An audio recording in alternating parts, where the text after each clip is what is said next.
suis très heureux de vous retrouver à travers ce canal afin qu'ensemble nous puissions échanger autour de la parole du Seigneur, la parole de notre Créateur. Le thème qui va être l'objet de notre échange, c'est la direction divine. La direction divine. Pour moi, qui est l'élément le plus ancien en ce qui concerne notre communication, notre communion avec notre Créateur. Allons dans la parole de Dieu dans le livre de Genèse, le chapitre 2, le verset 15 au verset 16, et nous lisons. L'Éternel Dieu prit l'homme et le plaça dans le jardin d'Éden pour le cultiver et pour le garder. Verset 16. L'Éternel Dieu donna cet ordre à l'homme: tu pourras manger de tous les arbres du jardin, mais tu ne mangeras pas au 17. Nous connaissons la suite. Ce qui va m'intéresser ici, en fait, par rapport au thème, il installe l'homme dans le jardin d'Éden. Il lui donne une place, mais il ne le laisse pas comme ça. Il lui donne une place et juste après au verset 16, il lui donne une directive. Il lui donne une orientation.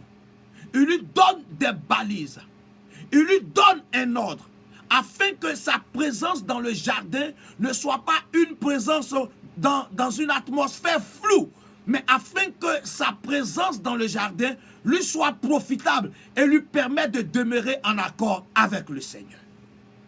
À ce niveau précis, je voudrais donc saisir l'occasion pour donner une définition simple alors à la direction divine. Donc la direction divine est l'ensemble d'informations données par l'Éternel à ses enfants afin que ces derniers demeurent en harmonie avec lui. L'ensemble des informations données par l'Éternel afin que ses enfants demeurent en harmonie avec lui.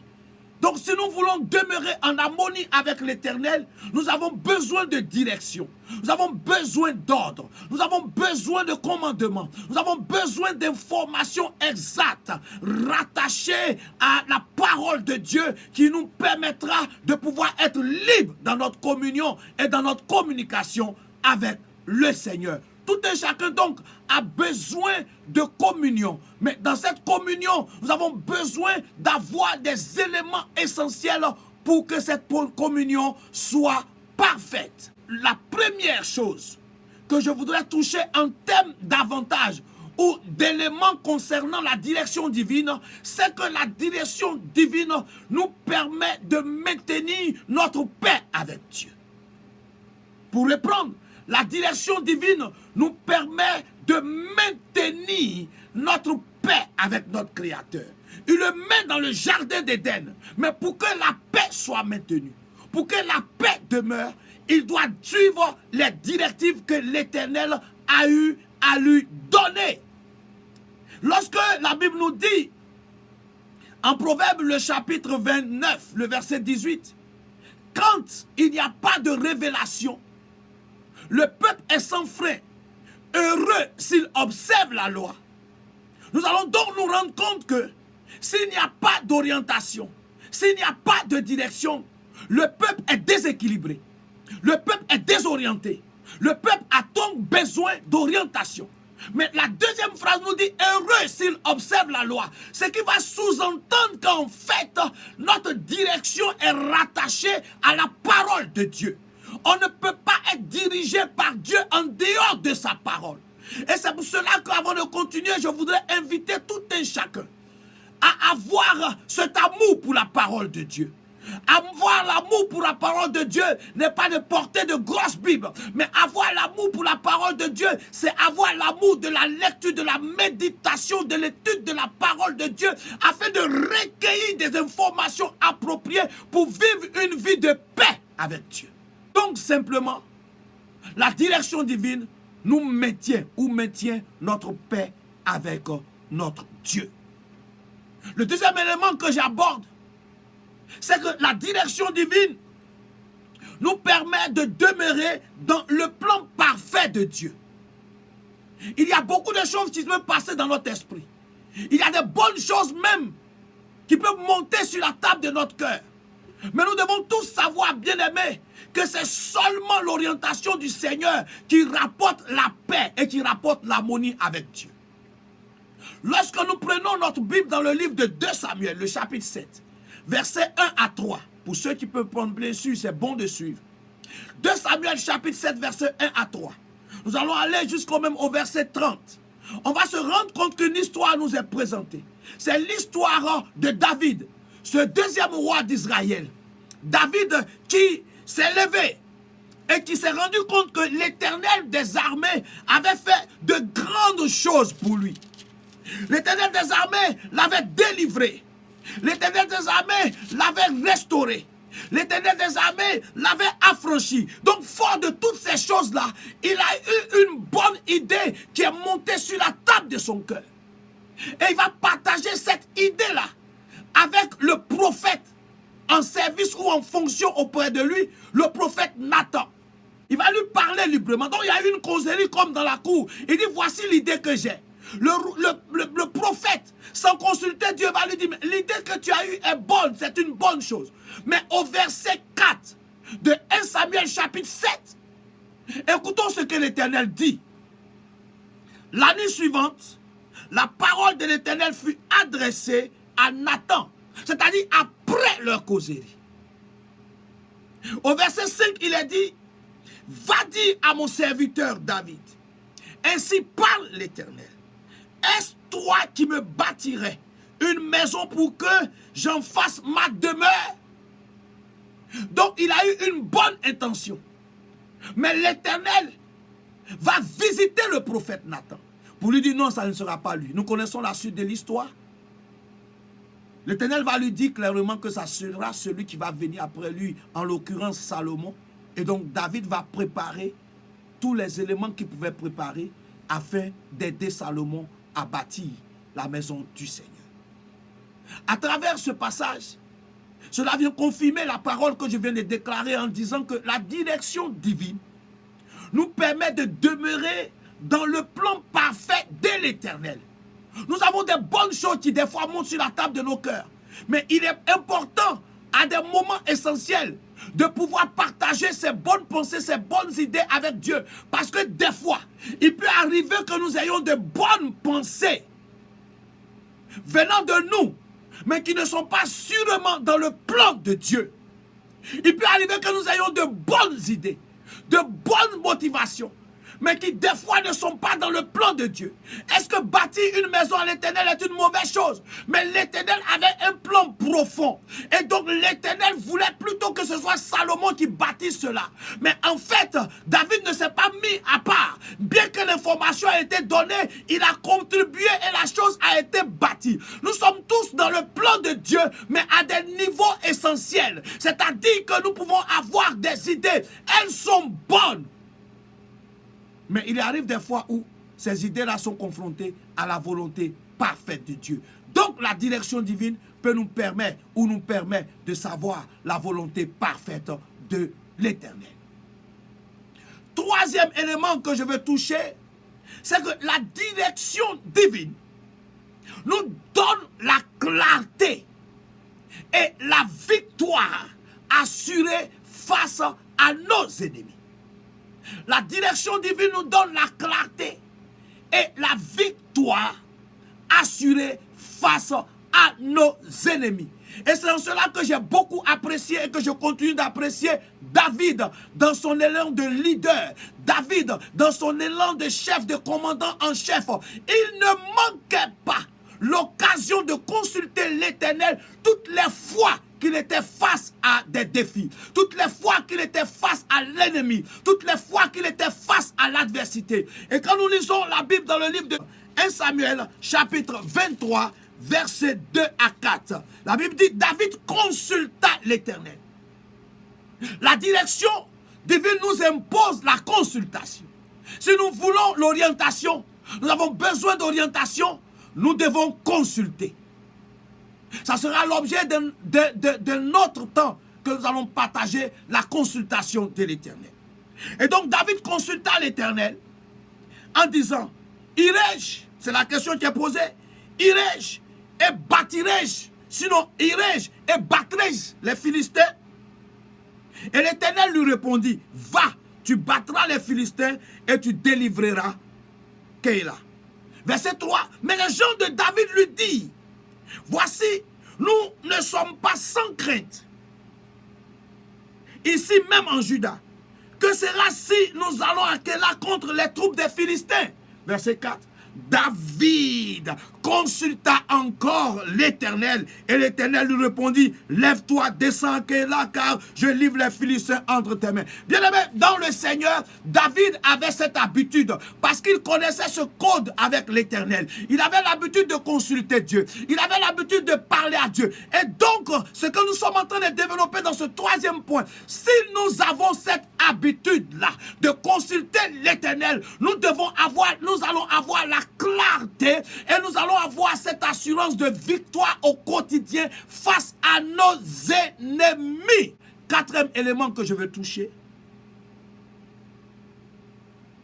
l'absence de direction divine, l'absence de direction divine nous met dans un état de confusion.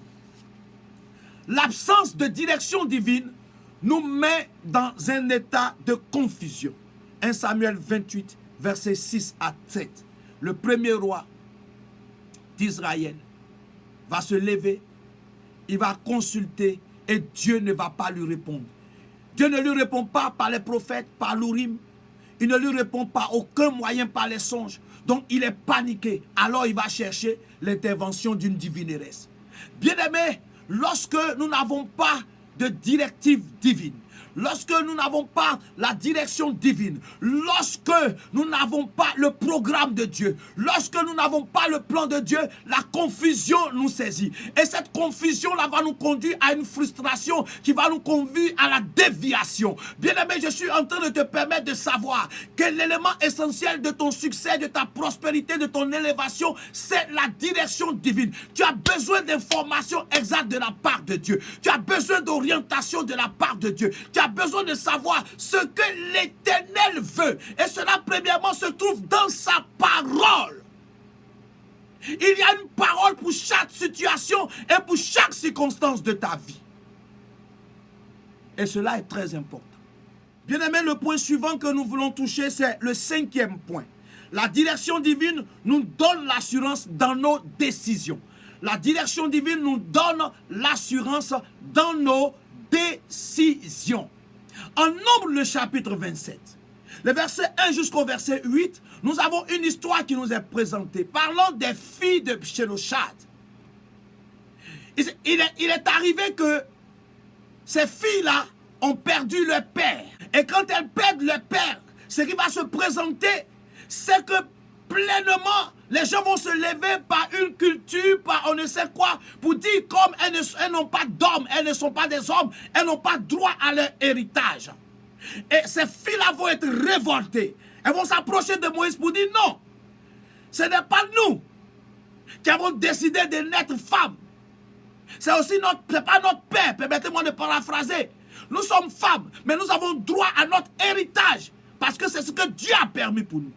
Donc, lors de cet échange-là, Moïse a choisi la bonne voie. Il est allé consulter l'Éternel. Et quand Moïse est allé consulter l'Éternel, l'Éternel lui a dit, effectivement, donne l'héritage à ses filles. Et à partir de ce jour, en Israël, cela est devenu une loi. Que tu sois homme, que tu sois femme, tu as droit à ton héritage. Cela a été la conséquence, la résultante d'une consultation divine. Bien-aimé, donc la direction divine nous donne l'assurance dans nos décisions. Nous avons besoin de prendre des décisions. Rentrons dans la présence de Dieu. Sûrement, nous aurons des éléments essentiels afin de prendre des décisions très sûres par la grâce de Dieu. Avant d'aborder le sixième point, je voudrais nous permettre de parler de Luc, le chapitre 5, le verset 5. La Bible dit ceci en Luc 5, 5.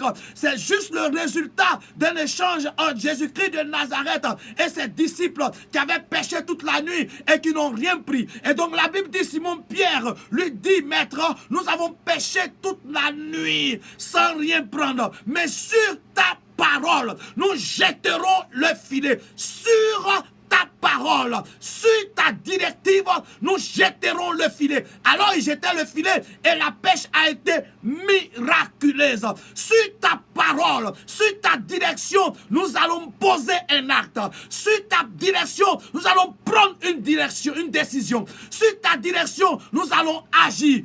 Agir sur la base de la direction divine nous donne de la force dans ce que nous faisons. Et c'est très important. Le point suivant que nous touchons maintenant par la grâce du Seigneur, c'est que la direction divine nous épargne la mort. La direction divine nous épargne la mort, bien-aimés dans le Seigneur, nous évite la mort précoce. Un jeune prophète, en 1 Roi, le chapitre 13, est mandaté par l'Éternel pour aller détruire l'autel de Baal, l'autel du diable. Ce jeune prophète s'en va et lorsqu'il arrive, il détruit effectivement l'autel selon les directives du Seigneur. Après la destruction de l'autel, la Bible nous permet de savoir que le roi lui propose à manger. Il dit non, parce que selon les directives de l'Éternel, je ne dois pas manger, je ne dois pas boire, je ne dois pas emprunter le même chemin. Bravo, il réussit la première fois. Mais la deuxième fois, le second, un vieux prophète apparaît et lui demande de venir, lui propose et même par ruse de manger, lui disant que lui aussi il est prophète. Quand il mange, arrivé à un instant précis, l'esprit de l'Éternel saisit le vieux prophète pour lui dire, l'Éternel ne t'avait-il pas dit de ne pas faire ceci, de ne pas faire cela? Je vous dis que nous sommes en 1 Roi, le chapitre 13, que vous pouvez lire. Alors, ce jeune prophète meurt de façon précoce parce qu'il n'a pas écouté la parole qui avait été donnée par l'Éternel Dieu. Trop d'émotions nous conduisent dans le trou de façon précoce. Septième point, la direction divine nous donne de l'avance et de la tranquillité. La direction divine nous donne de l'avance et la tranquillité d'esprit face à toute crise. Et la tranquillité d'esprit face à toute crise. 2 Rois, le chapitre 7, verset 1 à 2, nous sommes dans un état de siège. Le peuple d'Israël a un problème. La famine environne ce peuple parce que Samarie est bouclée. Tout est bouclé. Pas de nourriture. Des choses atroces se passent. Alors, l'homme de Dieu apparaît. Le prophète de l'Éternel apparaît. Et il dit, demain, à cette heure, voici quelque chose de particulier qui va arriver. Il y aura de la nourriture pour tous. Et le serviteur sur lequel la main du roi reposait va dire, quand même l'Éternel ferait une fenêtre dans les cieux, pareille chose arriverait-elle. On connaît la suite, il va mourir. Mais tous ceux-là qui ont compris la pensée des choses ont été bénis. Il dit demain, il a reçu une orientation demain. La proclamation de l'Éternel, quand tu rentres dans la présence de Dieu, te donne la tranquillité. Parce qu'à partir du moment où tu as une information de l'Éternel, tu ne paniques pas pour demain. Demain ne t'effraie pas. À partir du moment où tu as une orientation de l'Éternel, les circonstances, les situations ne t'orientent pas. Parce que tu sais la parole de l'Éternel qui est rattachée à ta destinée. Quel que soit le temps, cette prophétie va s'accomplir. Si c'est l'Éternel qui t'a parlé, si c'est l'Éternel qui s'est adressé à toi, j'ai le plaisir de t'annoncer que l'Éternel n'est pas un homme pour mentir, ni le fils d'un homme pour se repentir. Ce que sa bouche dit, sa main est capable de l'exécuter. Nous sommes en nombre 23. Et donc je suis en train de te dire de façon très simple que l'Éternel des armées, dans notre consultation, nous donne l'assurance afin que toutes les paroles qu'il a déclarées sur nos vies se réalisent. Alléluia. Donc bien-aimé dans le Seigneur, je suis en train de t'inviter pour finir à consulter Dieu, à parler avec Dieu, à avoir un regard plongé constamment et couramment dans la parole de Dieu. Alors, tu ne seras pas déséquilibré.